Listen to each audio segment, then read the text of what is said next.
this is Rick Prokop. I recently posted 3 lessons of the song Music Land from the John Thompson book #1. And in those lessons, I described my classical approach. It doesn't have to do with classical music, it's just the name of the approach. Classical approach to learning any piece. So I'm elucidating those points here because I was afraid that not many people were going to go to these lessons seeing that it was just a little kid's piece and perhaps there wouldn't be much information there. The technique of practice involves 3 rather unsubtle things, let me put it that way. And the reason why they're basic is because you need to learn these basics. In my experience, whenever I went to a lesson, I would bring my piece in and I couldn't play it that well. And so I was hoping that the teacher would show me ways to play it well, and it never really happened. Inevitably, what happens is the teacher starts to focus on very subtle things like evoking a certain feeling in a piece, for example, at a certain point when you can barely play it, or playing a passage faster and lighter when you can barely play it. Making a crescendo here, making a decrescendo here, take a little time there. Oh, make sure you slow down here and create a certain mood. But the problem is you can't basically play the piece. So when I say you can't basically play the piece, what am I talking about exactly? Well, it turns out, excuse me, there are 3 very basic things that every great pianist can do. And it's so easy for them that they don't even realize how important these things are. At least that's my experience. And I got the idea for these 3 things after toying around with my own music and plugging it in to the music program called Finale. And you do that on a keyboard, and you can put in melody lines, you could put harmonies in, drums, bass lines, the whole works, and work up an arrangement. So I did that with a song called Ouija that I wrote in 1979 with a good friend of mine. And I was very impressed with the outcome. So I'd like you to listen to that with me.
So you can see it sounds pretty good. By the way, that song was written from the bottom up. My friend Joel Forbes, who was a bass player, he handed me, must have been the first 7 bars. And they were strange changes. And he tried to write a melody to it, and he got stumped, so he handed it to me. So I finished off the first 8.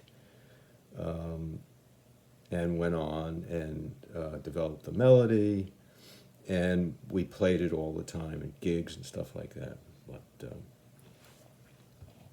anyway, those days are over, so it was a good time back then. So getting back to the recording, I'm sure listening to it, you felt all sorts of things, and, human emotions as you're listening to it. Whatever it is, you felt something by listening to this. And the crazy thing is, a computer's playing it. So it's AI. It's not a human being with emotions. So what is going on here that a robot can basically play this and it sounds wonderful to the point where you can feel certain emotions? So there's a way to go into the underbelly of this program Finale, and you come to a screen, and it's like the screen you see in a recording studio. And in place of notes, there are just dots. And in this case, there are a lot of dots because I think there's about 7 different things going on.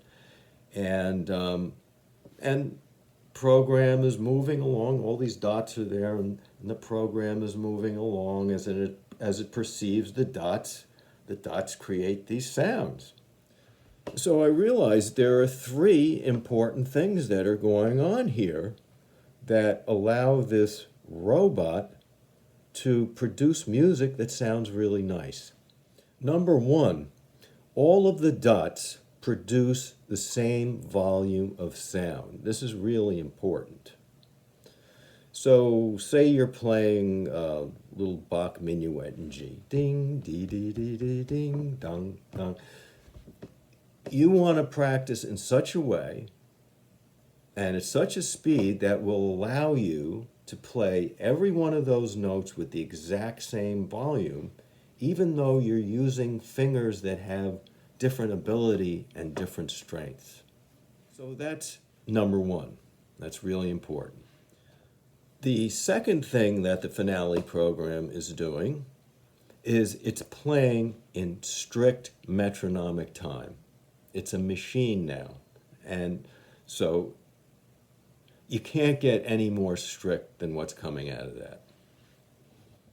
So the best way to do that on the piano as you're practicing is put a metronome on. And what I'd recommend is take the fastest note in the piece. So if you have quarter note, eighth note, right? Quarter note, eighth note, quarter note, quarter note, quarter note. Set the metronome to the fastest note in the piece, which are 8th notes. So now you have this going on. Tick, tick, tick, tick, ting, ding, ding, ding, ding, ding, ding, ding. Tick, tick, tick, tick, tick, tick, tick, tick, tick, tick, tick, tick. Now, a lot of people will object to this and say, you're just playing with the metronome. It's very mechanical. And then that all too often used term will come up. It doesn't sound musical.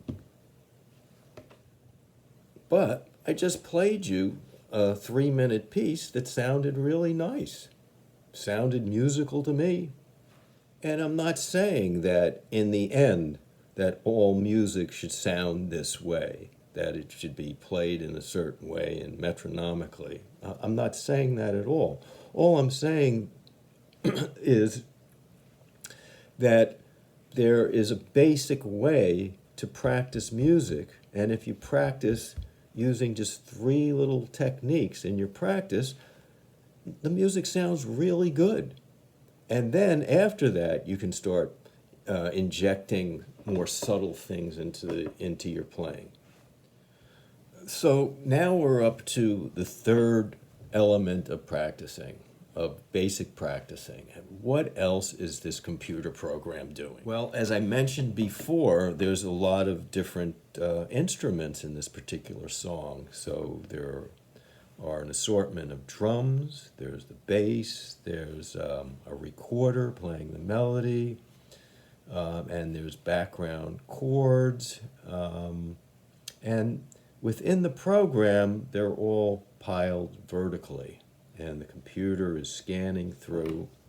It's like a conductor's score with all the different parts, and the conductor reads from the bottom up or whatever, and this is what the computer is doing. But what the computer is doing is what an orchestra is doing, and in an orchestra, all of the people are playing together, right? And that doesn't always happen when you're practicing the piano. Like you'll play a chord that has 3 notes in it, and it's difficult to do, so you'll break them. You'll go bling instead of going bing and hearing one thing. So this important element of practicing is called synchronization. So whenever there are vertically aligned notes on the page, you want to practice playing them exactly together. And I discussed this in those 3 lessons on Musicland in the John Thompson series that I started. So I recommend you take a look at that. So let's recap. When you're learning a new piece, the 3 things you want to do: number 1, be able to play whatever notes you're practicing in a passage at the exact same volume of sound. Now, it doesn't have to necessarily be loud or soft, but whatever volume you choose to play at, try to duplicate that with all of the other fingers. You'll find it's very difficult to play very softly and to duplicate that soft sound with all your different fingers, for example. And number 2, you want to play in strict metronomic time, so put that metronome on, have that clicking away all the time while you're practicing. And number 3, synchronize all vertically aligned notes on the page, and you'll be in business. Well, thanks again for joining me, and I hope to see you next time, and have a great day.